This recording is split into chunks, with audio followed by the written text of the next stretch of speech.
BRS party ఒకనాడు TRS party మేమంతా అలానే ఉంటివి. కానీ మాకే బాధ అనిపిస్తుంది. అధికారం పోగానే ఎట్లా ఒక్కొక్కరు వదిలిపెట్టిపోతున్నారో చూస్తూ ఉన్నాం. మనం రాష్ట్ర ప్రజల భవిష్యత్తు నిర్ణయించడం కోసం ఉన్నాం. మనం ఇక్కడ వ్యక్తులు ఎవరైనా దానికంటే కూడా ఈ రాష్ట్ర భవిష్యత్తు ముఖ్యం. కాబట్టి ఈ రాష్ట్రంలో ఇప్పుడు బీఆర్ఎస్ పార్టీ ఇక్కడ అధికారం లేదు. ఇక్కడ అధికారం ఉంటే ఇక్కడ ఎంపీలను గెలిపించుకుంటే ఏమైనా అక్కడ ఏమైనా డబ్బులు వస్తాయేమో అని చెప్పి ఏమైనా సపోర్ట్ దొరుకుతుందని చెప్పి భావించేది. కానీ ఇక్కడ లేదు. అక్కడ పోతే రూపాయి ప్రయోజనం కూడా లేదు. కాబట్టి చాలామంది ఇంతకుముందు సురేంద్ర అని చెప్పినట్టుగా బీఆర్ఎస్ పార్టీలో ఉన్న వాళ్ళంతా కూడా టీఆర్ఎస్ పార్టీని రద్దు చేసి బీఆర్ఎస్ పార్టీ పేరు మార్చినాడే తెలంగాణ ప్రజలకు ఆ పార్టీకి బంధం తెగిపోయింది. నేనే మొట్టమొదటి చెప్పిన. కాబట్టి ఈ దఫా మనం బీఆర్ఎస్ పార్టీకి ఓటు వేయడం వల్ల మనకి ఏమాత్రం ప్రయోజనం లేదు. అది అయిపోయింది.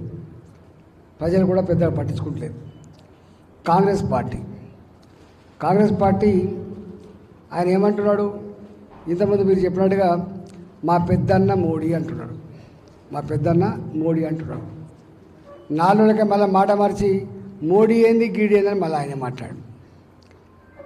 పైనుంచి వాళ్ళ పార్టీ వాళ్ళు చెప్పినట్టున్నది, నువ్వు మోడీ గారి పెద్దన్న అన్న తర్వాత మరి మేమేంది అని చెప్పి అక్కడ మొట్టకాయలు వేసినట్టుంది. మళ్ళీ మాట మార్చాడు.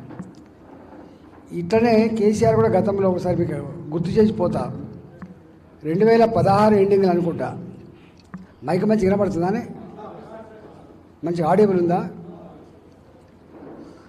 2016లో మిషన్ భగీరథ కోసం పిలిచిండు మోడీ గారిని. ఎంత పొగిడిండో, మోదీజీ मैं आपको दरखास्त नहीं दूंगा, मैं सिर्फ चाहता हूँ आपका प्रेम चाहता हूँ, आपका ఆశీర్వాద चाहता हूँ అని చెప్పి ఆ రోజు మోడీ గారిని పొగిడిండు కేసీఆర్.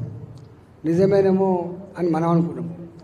కానీ ఆ తదుపరి కేటీఆర్ గారు, కేసీఆర్ గారు కూతురు ఏం మాట్లాడిందో మీరు చూసి, మోడీ గారిని పట్టుకొని దేశ ప్రధానమంత్రి అనే సోయి కూడా లేకుండా, సంస్కారం లేకుండా, అదొక వ్యక్తి కాదని, అదొక వ్యవస్థ అనే భావన కూడా లేకుండా ఎట్లా మాట్లాడినరో చాలా జుగుప్సాకరంగా, మనమే అసహించుకునే పద్ధతిలో, నాయకులు అంటే ఇట్లుంటారా అనే పద్ధతిలో ఊసర వెళ్ళి కంటే కూడా అతి ఫాస్ట్గా రంగులు మార్చారని చెప్పి మనం బాధపడ్డాం. కానీ ఏమైపోయిందో మీరు చూసారు. బీహార్లో కూడా ముఖ్యమంత్రి గారు నేను బతుకున్నంత కాలం మోడీ గారితో కలిసి ఉన్నానని చెప్పాడు. మళ్ళీ మొన్న వారే వచ్చి మళ్ళీ భారతీయ జనతా పార్టీతో అలయన్స్ పెట్టుకొని మీరు చూసారు. ఇంకా నేను పేరు చెప్పాలి, ఇవాళ మన పక్కకున్న రాష్ట్రం కూడా ఇవాళ చాలా రోజుల తర్వాత మళ్ళీ మోడీ గారితో తెలుగుదేశం పార్టీ జత కట్టింది. సంతోషం మనకు. అంటే అర్థం ఏంటంటే కేంద్ర ప్రభుత్వ సహకారం లేకుండా సంపూర్ణ అభివృద్ధి జరగదు. అందుకనే మొన్న ఈ రోడ్లు మీకు తెలుసు, నరకం. ఈ కొంపల్లి రోడ్డు నరకమే, ఈ రోడ్డు నరకమే.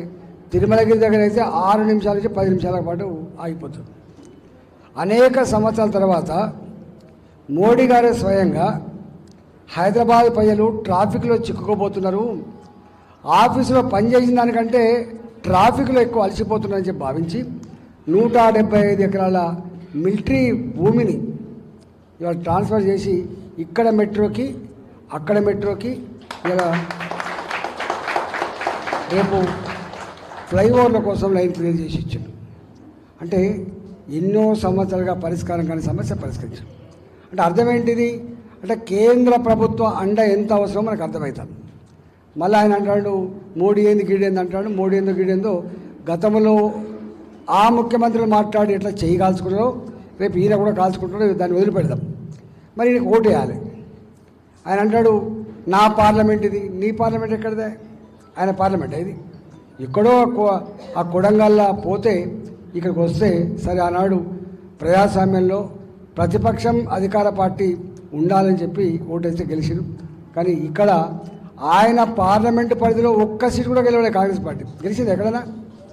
ఆయన పార్లమెంట్ సీట్లో ఒక్క సీటు కూడా గెలవలేదు. మరి ఆయన నేను గొప్ప నాన్న ఆ గొప్పతనం ఏం లేదు. రేపు తెలుస్తుంది. వచ్చే ఎన్నికలు ఇవి మోడీ గారి ఎన్నికలు ఇవి.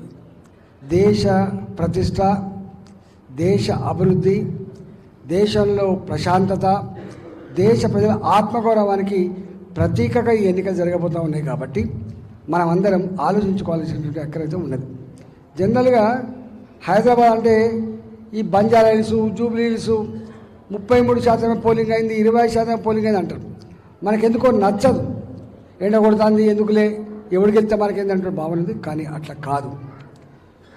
మన తలరాత రాసుకునే అధికారం మన చేతుల్లో ఉంటుంది. ఎవరి అధికారం ఉండాలని ఎవరు నిర్ణయిస్తారు?